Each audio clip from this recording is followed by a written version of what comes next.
అందరికి కూడా పేరు పేరున మనస్ఫూర్తిగా నమస్కారాలు, అభినందనలు. అందరికి కూడా మరొక్కసారి హ్యాపీ క్రిస్మస్, మేరీ క్రిస్మస్.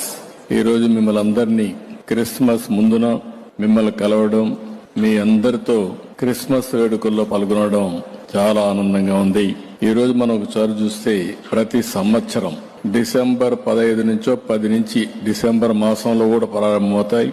పెద్ద ఎత్తున సెమీ క్రిస్మస్ జరుపుకుంటాం. యేసు ప్రభు ఈ లోకంపై జన్మించిన రోజున మనం క్రిస్మస్ గా జరుపుకుంటున్నాం. ప్రపంచంలోని అతి పెద్ద పండుగ ఈ క్రిస్మస్.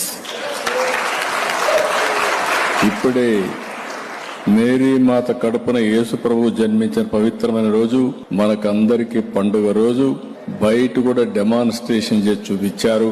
అంటే మళ్లీ ఒకసారి మనందరికీ రిమైండ్ చేయడం, ఏ విధంగా ఒక త్యాగశీలి ఈ భూమి మీదకి వచ్చాడో, యేసు ప్రభు ఏ విధంగా ఈ భూమి మీదకి వచ్చాడో అవన్నీ మళ్లీ నెమరు వేసుకునే సమయం ఇది.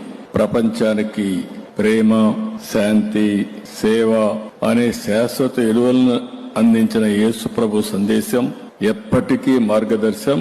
క్రీస్తు బోధనలో ఆయన చూపిన బాట మనందరికీ చిరస్థాయిగా రక్షణగా ఉంటుందని మరొక్కసారి మీ అందరికి కూడా విజ్ఞప్తి చేస్తున్నాను.